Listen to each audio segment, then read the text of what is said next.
Hi folks, welcome back to the bench. On now another Wednesday been and gone. It just flies, doesn't it?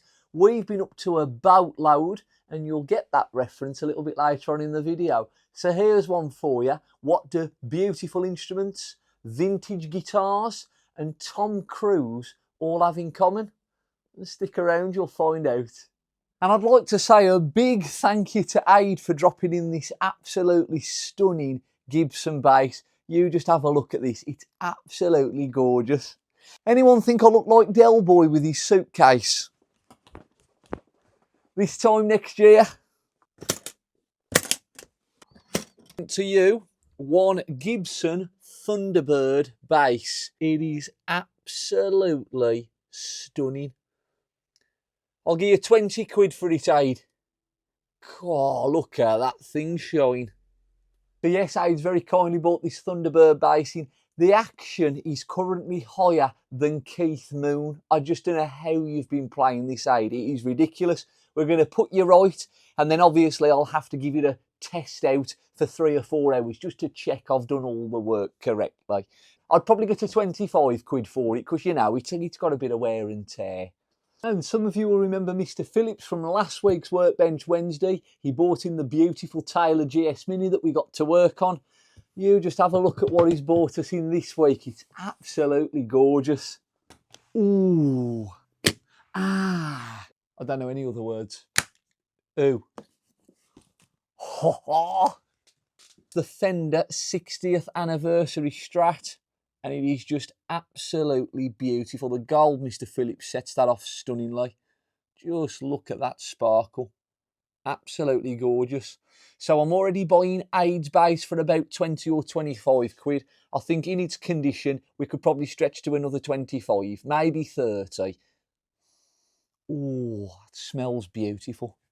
Right, before you think I'm a weirdo, this week's question of the week.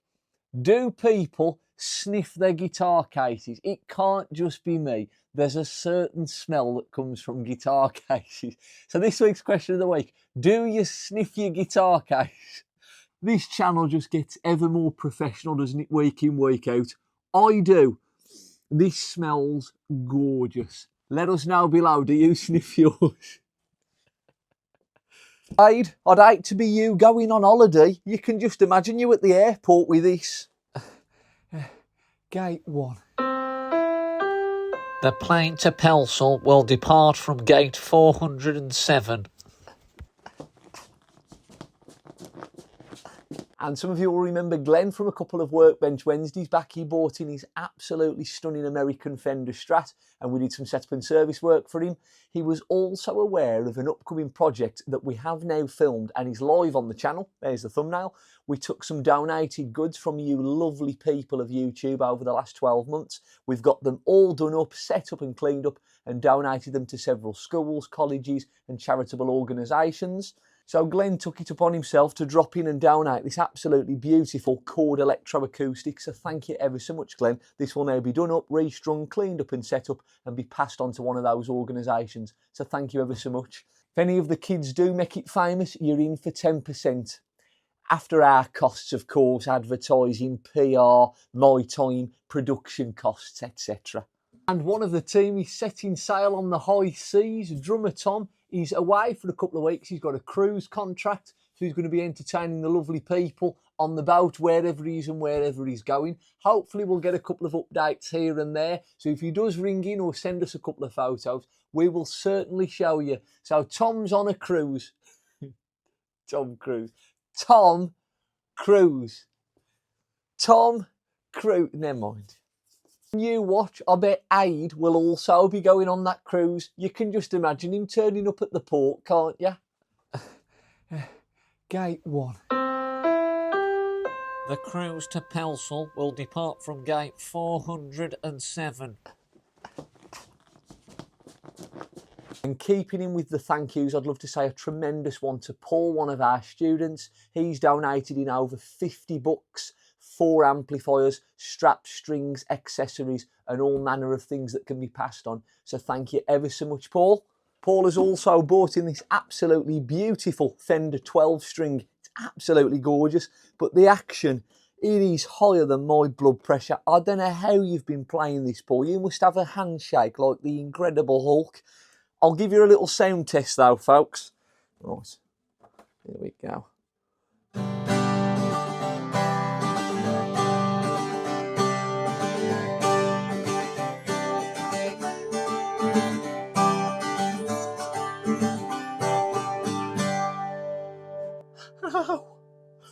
This is the bit you don't see.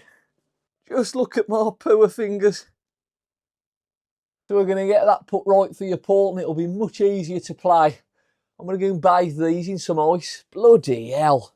We've also had this beautiful vintage Antoria from back in the day, and it's certainly seen some life. It's in need of a little bit of a repair. We've got a machine head issue with the barrel that has split. And we've also got the back coming away. So we're going to get some glue out. I'm going to show you how we repair this. And we're going to go through our box of spares to see if we can get these tuning pegs and barrels put right.